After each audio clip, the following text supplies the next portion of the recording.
A paz do Senhor, seja bem-vindo a mais uma aula aqui do EBD em Foco. Eu me chamo Herberson e nesta aula eu vou ministrar a lição número 3, que tem como título A Natureza da Igreja. Nós estamos estudando a revista CPAD do primeiro trimestre do ano 2024 e nesta lição a gente vai se aprofundar em alguns temas que já estamos tratando desde a lição número 1. Então aqui a gente tem várias lições que são uma continuação. É muito importante você estudar as lições anteriores para compreender as lições futuras, ou seja, a lição atual ela depende das lições anteriores. E se você acompanhou aqui as aulas do EBD em Foco, você sabe que a gente já falou muita coisa sobre a igreja. Então aqui a gente vai levar em consideração que você já aprendeu o que é a igreja, o conceito de igreja, e nessa lição a gente vai se aprofundar porque aqui a gente vai falar de algo que é intrínseco à igreja, ou seja, a natureza, algo fundamental, algo que de fato faz a igreja ser igreja. Porque assim, a gente pode olhar para uma denominação e falar, de fato isso aqui é uma igreja, é a igreja de Cristo. No tópico 2 aqui a gente vai falar da questão da igreja local e visível. Eu tenho falado também desde a primeira aula que a igreja local, visível, é uma manifestação da igreja de Cristo como um todo, da igreja invisível, ela se manifesta de forma visível na congregação. E quando a gente olha para uma congregação e fala de fato, essa congregação é a igreja de Cristo, tem algo ali que marca isso, que diz isso. E a gente olha para uma outra congregação, uma outra denominação e fala, não, essa aqui não é. Por que ela não é? Por que uma é e outra não é? Então isso tem a ver com a natureza e nesta lição a gente vai tratar desse tema. É um tema muito importante porque, por exemplo, eu vou destacar os principais pontos de cada tópico aqui. Esse vídeo é um vídeo de destaque, vale ressaltar isso. Então no meu primeiro vídeo eu passei por cada tópico e subtópico explicando cada detalhe da lição. Neste vídeo aqui eu vou destacar alguns pontos. Então, por exemplo, no tópico 1 eu vou destacar a passagem de João capítulo 1, versículo 1, vou explicar ali a questão do Logos e também Efésios 2:20, que o escritor da revista diz que Jesus é o fundamento da igreja. Jesus de fato é o fundamento, mas não é isso que essa passagem diz. Então a gente vai fazer essa pequena correção aqui nesse tópico explicando a passagem de Efésios 2:20. E depois a gente vai falar de algo que vem em seguida, que a igreja é habitada pelo Espírito, a função do Espírito Santo na igreja e também na conversão. Então a gente vai falar de salvação, de soteriologia aqui. Tópico 2, sobre a questão da igreja visível e invisível e também das particularidades da igreja. E aqui nessa parte das particularidades a gente vai tirar uma lição muito preciosa de Filipenses 4, 2 e 3. Então eu convido você também a ver essa parte aqui nesse tópico que eu vou explicar aqui em detalhes essa passagem. E também da igreja invisível. Geralmente a gente tem esse conceito, né? A igreja de Cristo é o corpo de Cristo, místico, invisível, que a gente não enxerga, composta de todos os crentes e tudo mais, mas o que de fato isso significa? Quais são as passagens bíblicas que falam sobre isso? Então é importante a gente consultar a Bíblia para ver o que de fato significa essa igreja invisível. E por último, falando aqui da questão da unidade da igreja, que essa passagem de Filipenses 2:2, que é citada aqui, casa muito bem com a passagem de Filipenses 4:2, que está no tópico 2. Então a gente vai fazer essa ponte do tópico 2 com o tópico 3 aqui. Então eu convido você a assistir essa aula até o final.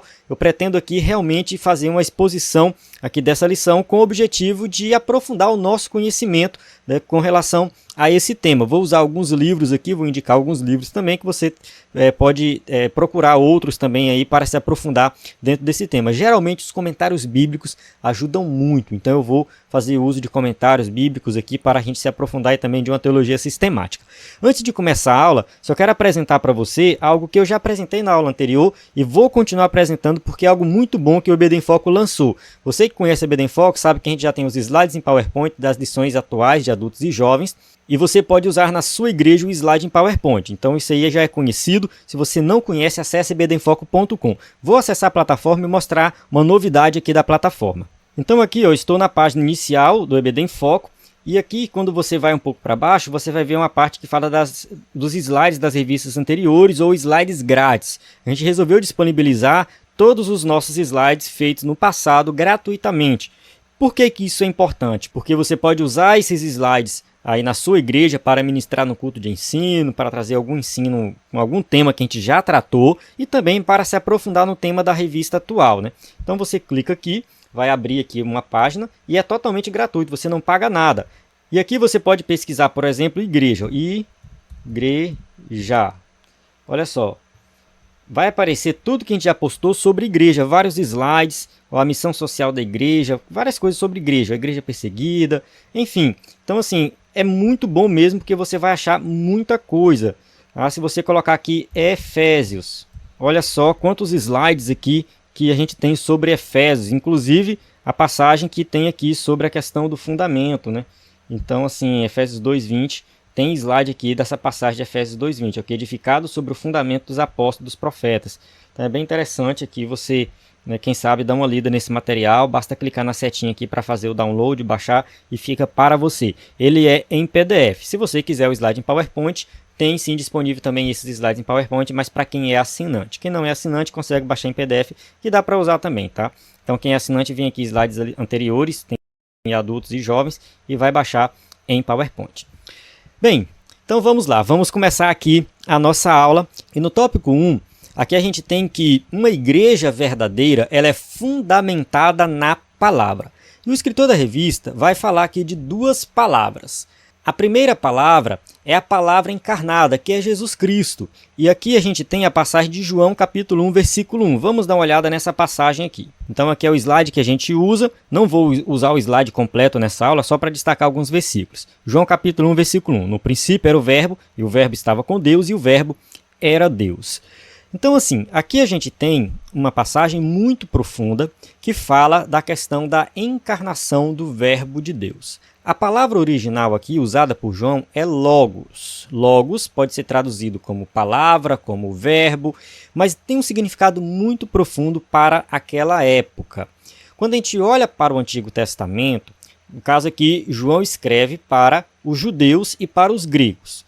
Os judeus vão ler aqui o logos e vão ligar isso aqui com o Antigo Testamento, com a palavra de Deus revelada no Antigo Testamento. Então Deus se revelava de várias maneiras no Antigo Testamento. Tinha as teofanias de Deus, que era uma aparição física de Deus. Alguns chegam a dizer que era o próprio Cristo pré-encarnado. A gente não sabe disso. Algumas vezes o anjo aparecia, era um anjo enviado por Deus, mas às vezes o anjo era o próprio Deus e ali aquele anjo trazia uma palavra. Então a gente já tem aqui um vínculo da palavra encarnada que João coloca aqui no seu evangelho com a encarnação do próprio Deus no Antigo Testamento. Meio que João está falando assim, olha, isso não é novidade para vocês. Deus já se revelou lá no Antigo Testamento, lá no passado com a gente, através de uma encarnação, com o anjo do Senhor. Mais ou menos nesse sentido que João também usa esse logos aqui. Tinha também a palavra usada ali no Antigo Testamento pelos profetas, ou seja, a palavra de Deus que os profetas diziam que era algo realmente fundamental. Então, enfim, a palavra de Deus tinha que ser obedecida. Não tinha o que fazer. Quando Isaías falava, eles tinham que obedecer. Então, quando Jeremias falava, eles tinham que obedecer. Não obedecer a palavra dos profetas era não obedecer ao próprio Deus. E a gente tem também uma passagem de Jó e uma passagem de Provérbios que apresenta a sabedoria como uma pessoa. É como se fosse a personificação da sabedoria. E, enfim, eu acho que tem um vínculo também com o Logos divino. Então, quando João usa Logos para o judeu, era isso que vinha na mente dele. Nós tivemos várias revelações da palavra de Deus e agora essa palavra encarnou. E quando a gente vai para o mundo helênico, no caso os gregos, eles também tinham ali a palavra logos com um significado muito profundo dentro da filosofia da época. Haviam várias interpretações do logos e uma bem interessante era dos estoicos. Eu vou ler aqui um pequeno trecho do comentário do Champlin, que ele fala sobre isso. Vamos ler a partir desse trecho aqui. Para eles, o logos seria a razão universal, a força criadora eterna, a energia sustentadora e orientadora, a alma do mundo. Vamos pular aqui para o final, para a gente andar mais rápido. Fala assim, ó. Por isso mesmo, o Logos seria uma força material, cósmica, impessoal e não uma pessoa. Então, assim, do ponto de vista dos estoicos, que era um grupo daquela época, né, dos gregos lá, que tinham uma filosofia específica, né, o Logos seria essa força imaterial, a razão da existência de tudo, algo realmente bem filosófico mesmo, bem subjetivo, né? Então, assim, o Logos não seria um ser humano, não teria uma encarnação do Logos. Então, quando João fala que o Logos encarnou, que a palavra encarnou, que o verbo se fez carne, ou seja, o Logos, né, se tornou um ser humano, isso impactou o mundo grego. Então o grego, ao ler essa passagem, ele se identificava logo, porque João usa o Logos ali. No entanto, ele sentia um impacto, porque ele sabia que aquele Logos tinha encarnado. E João vai, claro, desenvolver isso e tem que ler o Evangelho na íntegra para entender o que é esse Logos, né? Que ele vai apresentar, que é Jesus Cristo, a palavra de Deus que encarnou, que habitou entre nós. Ele se tornou um ser humano, 100% Deus, mas 100% homem, né? E operou milagres, maravilhas, enfim. Então a gente tem aqui a encarnação da própria palavra de Deus. E a igreja, ela tem que ser fundamentada na palavra de Deus encarnada, que é Cristo. E por isso que o escritor da revista usa a passagem de Efésios, capítulo 2, versículo 20. Vamos ler essa passagem aqui. Diz assim, ó, edificados sobre o fundamento dos apóstolos e dos profetas, de que Jesus Cristo é a principal pedra da esquina. Então aqui, Paulo está falando de um edifício, que ele tem em mente um edifício que está sendo construído. E uma boa parte dos intérpretes vão entender essa passagem que está falando de um progresso espiritual. Então todo crente, ele realmente vai crescer na palavra, ele vai crescer, ele vai ter uma base e essa base depois vai ser aumentada e vai ter uma construção. Claro, apresentando aqui um crente individual e a igreja como um todo. Então todos nós fomos edificados no fundamento dos apóstolos. A figura de linguagem usada aqui, a metáfora aqui, é que os apóstolos são o fundamento e não Jesus, como o escritor da revista colocou. Ele colocou assim, a igreja bíblica possui Jesus Cristo como seu fundamento. De fato, sim, Cristo é o fundamento da igreja, mas essa passagem aqui não está falando isso. A gente tem uma passagem de Coríntios que apresenta Jesus como fundamento. A gente tem várias outras passagens bíblicas que deixam bem claro que Cristo é o fundamento da igreja, mas a gente tem que ter muito cuidado com o uso das figuras de linguagem. Quem assistiu o vídeo de destaque da lição número 2, acho que aprendeu alguma coisa com relação a figuras de linguagem e tem também as minhas aulas sobre figuras de linguagem. Então, nessa passagem de Efésios, nessa figura de linguagem, a igreja é edificada sobre os apóstolos e profetas, dentro do contexto do Novo Testamento, tá? Então a gente tem os apóstolos e Cristo é a pedra da esquina. Nesse caso aqui, Jesus não é o fundamento, a figura de linguagem aqui é outra. A figura de linguagem apresenta os apóstolos como fundamento e Cristo como pedra de esquina. A pedra de esquina que ele tinha em mente aqui era uma pedra que era colocada embaixo e essa pedra, a partir dela, toda a construção se guiava. Então ela dava a direção da construção. Tem uma pedra de esquina em algumas construções que ela é colocada em cima, principalmente quando tem um arco e a pedra de esquina que está em cima. Essa pedra de esquina aí é um outro contexto, temos outras figuras de linguagem que podem se referir a ela. Nesse caso aqui, a pedra de esquina, ou pedra da esquina, ela está no fundamento. Então tem o fundamento ali e a pedra da esquina que vai dar a direção da construção.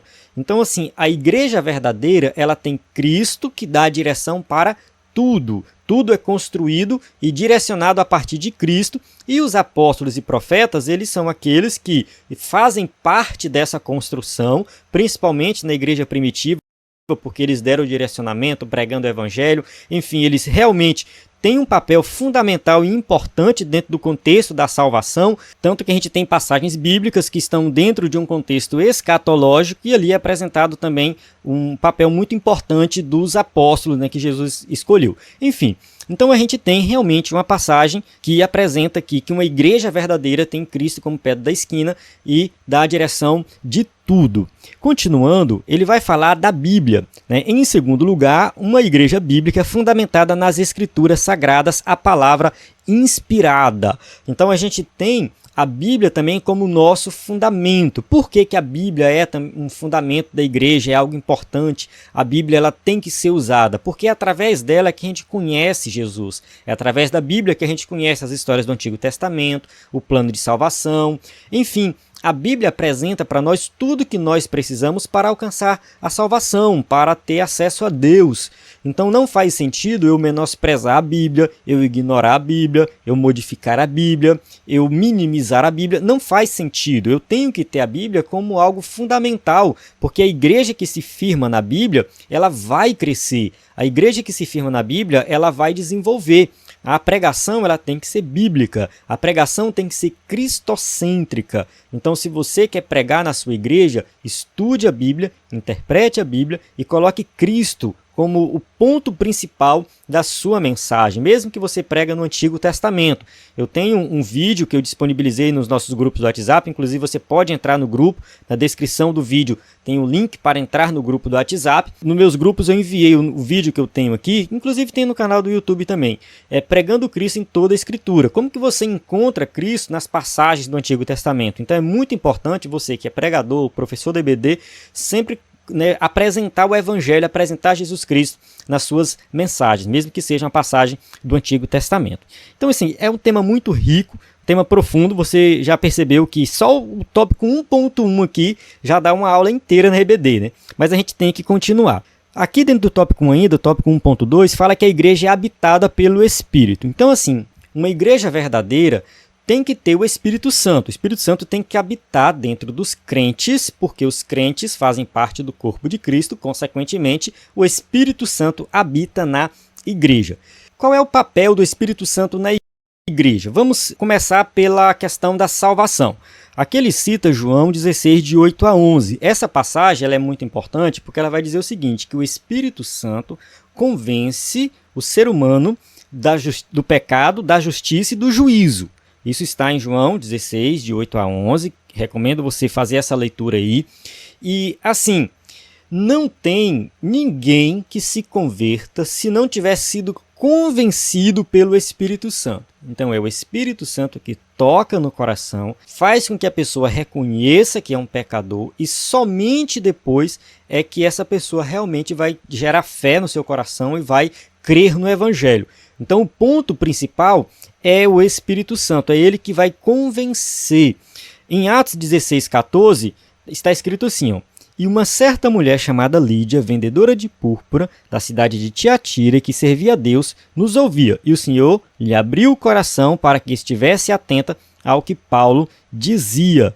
Então essa mulher ela já tinha o conhecimento de Deus, provavelmente do Antigo Testamento, e o Espírito Santo abriu o coração dela, que ele usa o Senhor, né? O Senhor abriu o coração para que ela ouvisse Paulo. Então somente o Espírito Santo pode abrir o coração do pecador. Então uma igreja verdadeira, ela tem como base o Espírito Santo também. Então o Espírito Santo é o que vai conduzir a igreja, é o que vai realmente fazer com que a pessoa se converta e permaneça no Evangelho, e através do Espírito Santo que nós temos a certeza da salvação. É o que está escrito em Romanos 8,16. O mesmo Espírito testifica com o nosso Espírito que somos filhos de Deus.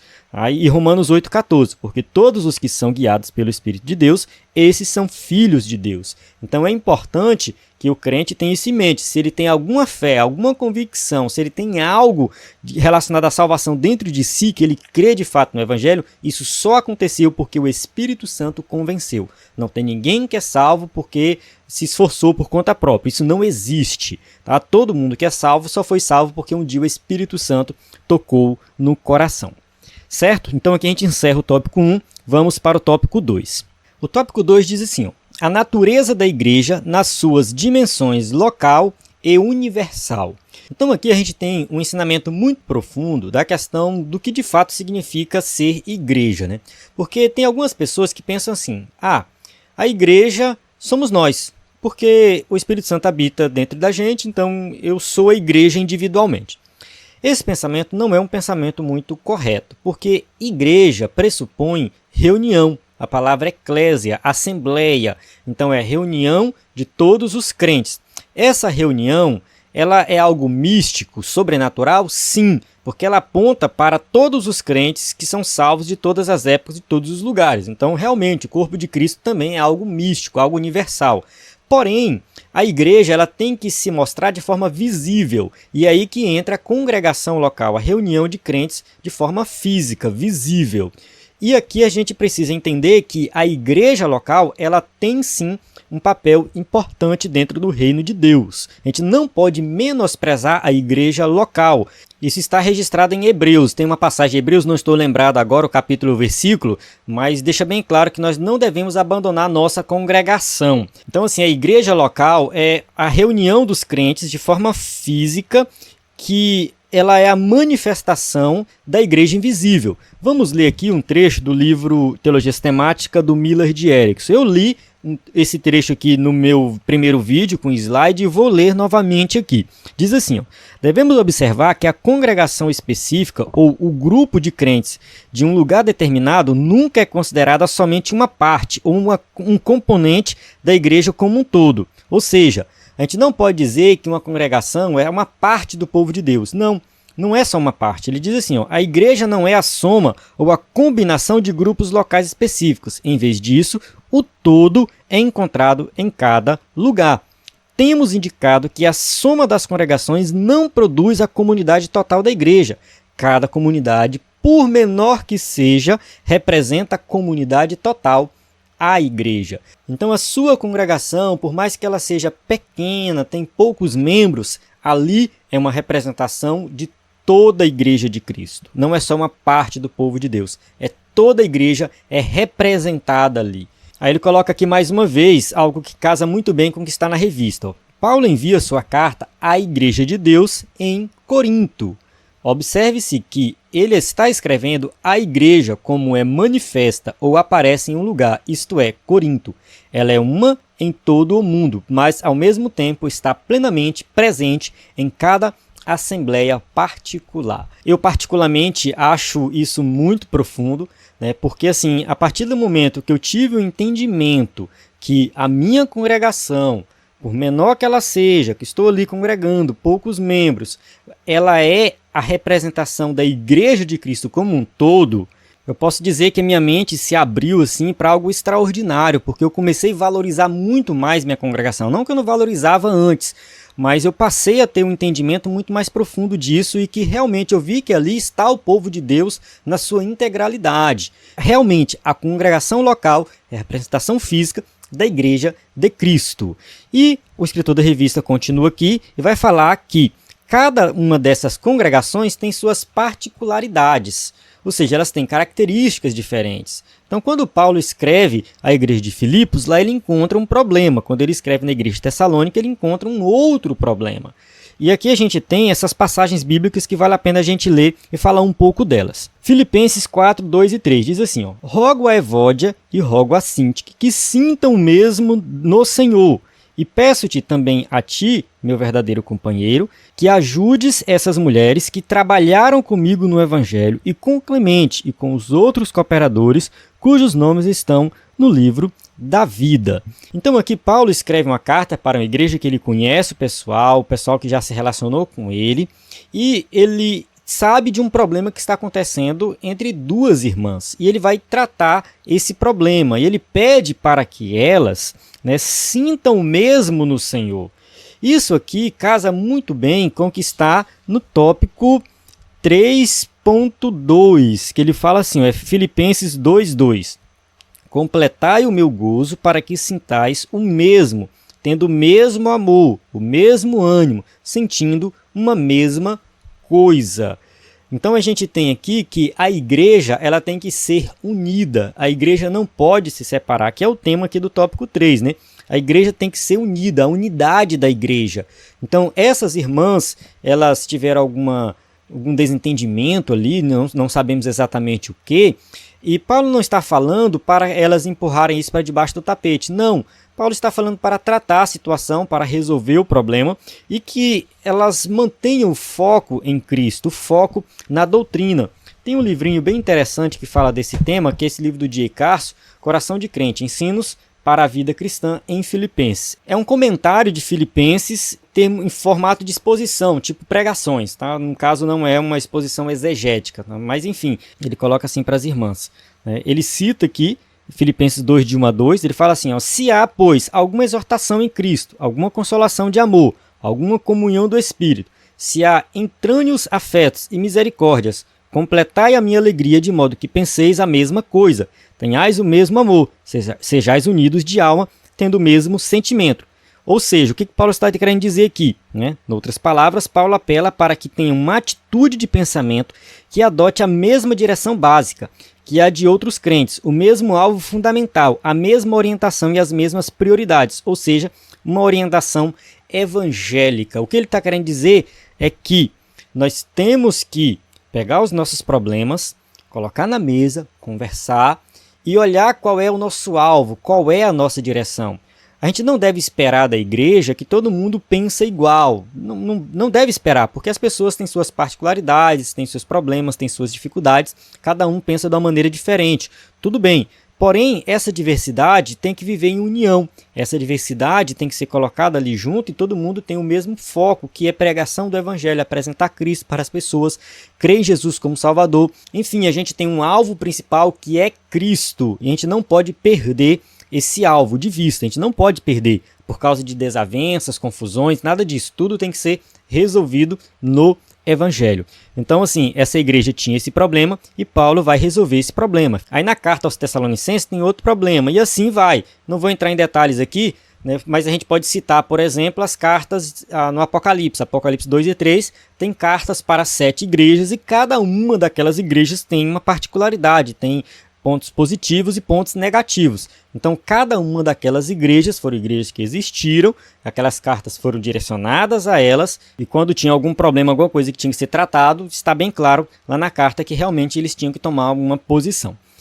Certo? Vamos lá, vamos continuar aqui para a gente encerrar. A gente vai falar da igreja universal e invisível. Já falamos da questão da igreja local e agora a gente vai falar da igreja universal. Em Hebreus, capítulo 12, versículo 23, fala algo bem interessante. Vamos ler aqui. A universal assembleia e igreja dos primogênitos, que estão inscritos nos céus, e a Deus, o juiz de todos, e aos espíritos dos justos aperfeiçoados. Então, Hebreus 12, 23 está falando da igreja que é composta por todos os salvos de todas as épocas, inclusive aqueles que já estão no céu. Então aqui a gente tem algo bem claro que a igreja de Cristo, sim, é algo universal, é invisível. A gente não consegue visualizar a igreja como um todo. Então aqui a gente está falando do corpo místico de Cristo, algo sobrenatural, algo que abrange muito além do que os nossos olhos podem ver. Nós não temos a capacidade de ver a igreja de Cristo como um todo. Então nesse sentido a igreja ela é universal, é uma igreja que abrange todo mundo, todos os povos, todas as épocas. Isso aqui é algo extraordinário também. E aqui o escritor da revista resolveu falar de denominações. Ele fala assim, ó, a igreja é divina, as denominações são humanas. As denominações podem ser temporárias, a igreja não. Então as denominações podem desaparecer, mas a igreja é indestrutível. Então realmente a gente não pode dizer que uma denominação específica é a representação da igreja de Cristo perfeitamente. Isso não existe. Do ponto de vista nosso, no caso nós da Assembleia de Deus, nós entendemos que as denominações elas são necessárias porque a graça de Deus ela é multiforme, ela se manifesta de maneiras diferentes e assim cada denominação vai ter suas características. Então a gente pode citar assim, as grandes denominações que são conhecidas, né, que são mais famosas, então a Batista, a Presbiteriana, aí tem a Assembleia, enfim, são igrejas que já são consolidadas, têm suas características. Então você vai em um culto, numa igreja presbiteriana, uma batista mais tradicional zona, o culto é aquele silêncio, o pregador ali pregando bem devagar, de mansinho, e o povo sentado, prestando atenção, de forma mais introspectiva. E tem gente que não gosta disso. Já tem igrejas que bate palma o tempo todo, o pessoal é animado, canta, dança, bate palma, pula, é uma igreja mais jovem. Então, assim, tem essas denominações que têm essas características. Então, assim, a Assembleia de Deus já vai para um lado mais... depende também de lugar para lugar, tá? Tem a Assembleia de Deus que tem mais a questão do pentecostalismo, fala em língua, profecia, aquele negócio todo.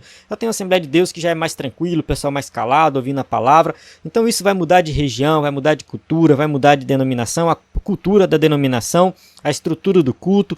Então, assim, é necessário isso, por quê? Porque as pessoas se identificam de maneira diferente, com maneiras diferentes de adorar, por exemplo, e não tem problema nenhum nisso. Agora, a partir do momento que uma denominação fala assim, a salvação só existe aqui, Você só é salvo se você pertencer à minha igreja.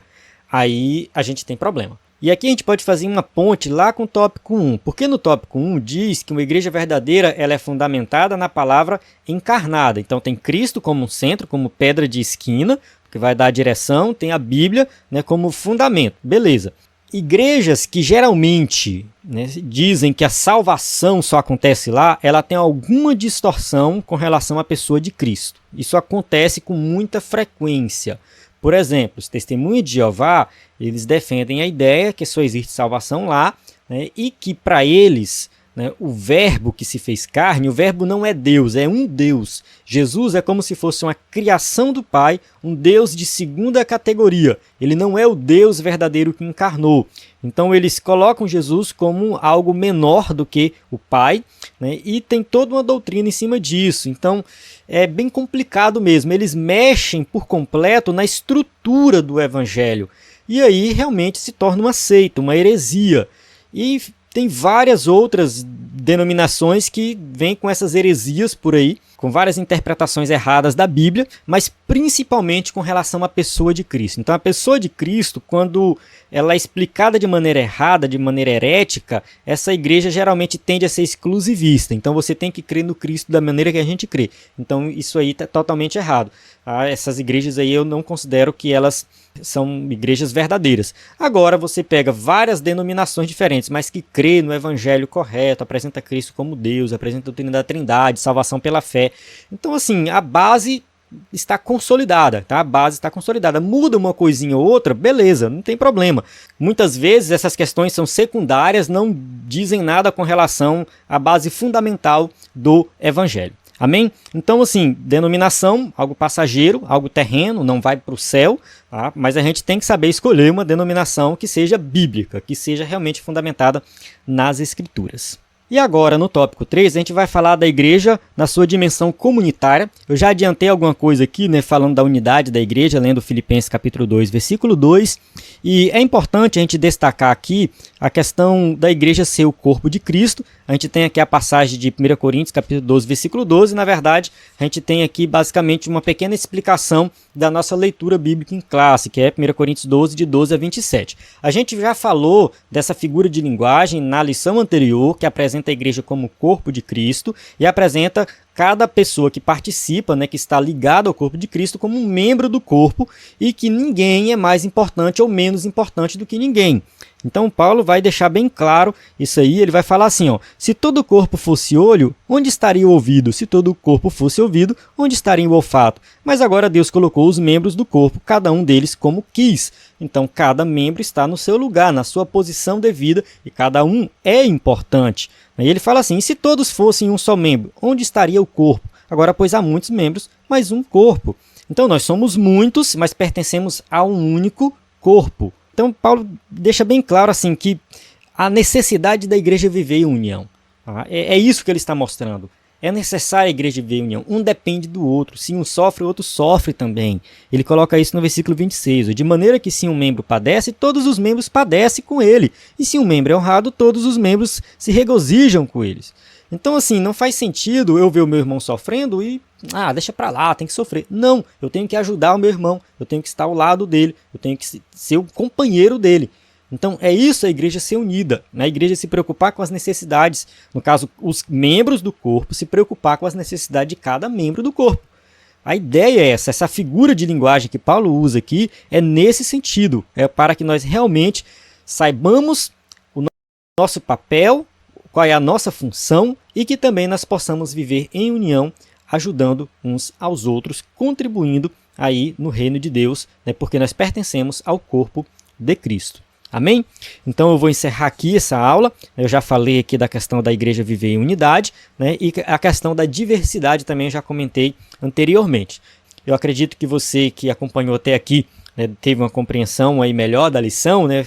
Enfim, infelizmente não dá para a gente entrar muito em detalhes em cada um desses temas por causa do tempo, e também você vai ministrar na sua igreja, nem todo mundo tem muito tempo para ministrar, mas é importante você destacar essas coisas aí na sua classe, na sua aula da EBD, se você é professor da EBD, né, para que sua aula seja uma aula mais completa, né, e você realmente possa cumprir os objetivos da lição, para que todos os crentes tenham a compreensão de que são membros do corpo de Cristo, cada membro tem um papel importante, que o Espírito Santo habita e que somos guiados pela palavra de Deus e temos Cristo como pedra de esquina, que vai nos direcionar para o nosso crescimento espiritual. Amém? Então eu encerro aqui. A paz do Senhor. Até a próxima aula.